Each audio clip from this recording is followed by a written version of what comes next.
Hey, it's Nathan Selove from Oakcroft Films with another edition of Autism Actually Speaking. So this week we're going to be talking about one of the Aspie's favorite things to do. And that was sarcasm, which is another thing that Aspies aren't very good at. But here we go. Dealing with change.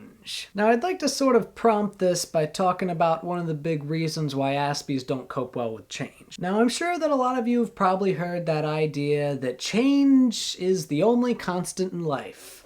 Although, and this comes from my anatomy and physiology professor father, that's bullcrap. On a biological level, and in a lot of cases in real life, the only time a change occurs, or should occur, is to prevent a different change that would have been worse. However, it does happen, and you gotta be ready for it, and sometimes it is necessary. Now, that all being said, sometimes there are positive changes. And when I say positive changes, I mean a change in which something is added rather than subtracted. Now, that also being said, sometimes you have to subtract something in order to add something. For example, going to college. You have to change which house you live in, change where you are, sometimes.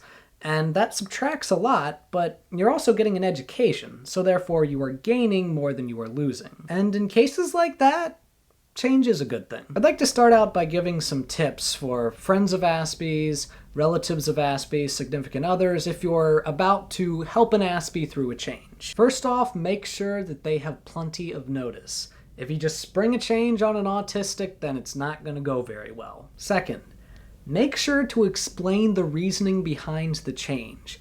If there's no logic to it, then we're going to try to reject it. So help us understand exactly why it's happening. And third off, don't just change things for the hell of it.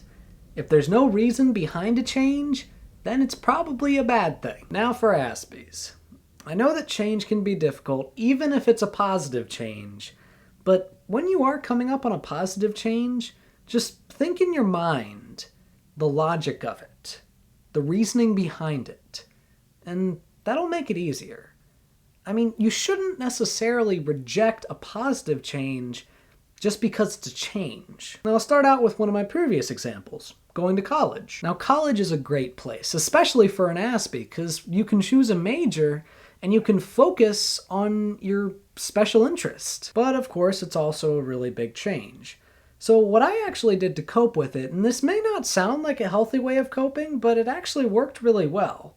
In the days leading up to it, I just kind of pretended that it wasn't going to happen. Then when it did happen, when I actually did move into my dorm, I just pretended that it was temporary. And I pretended that it was temporary until I got to the point where I was used to it. And when I got used to it, I almost didn't want to go back.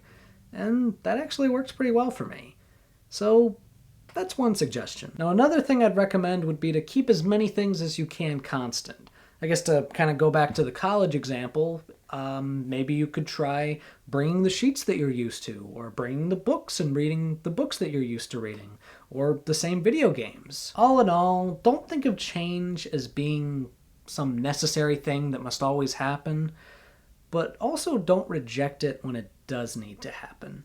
And keep people around you that will show you support and help you through them. If you have any questions or topics you'd like addressed, please leave them in the comments below, or message me on my Facebook, also linked below. And remember, if when trying to decide whether you should be a wood elf in this playthrough of Skyrim instead of a Nord, which you have been for the last 3 years, and it takes you 2 hours of sitting at your desk looking at your computer screen to decide, you might be autistic.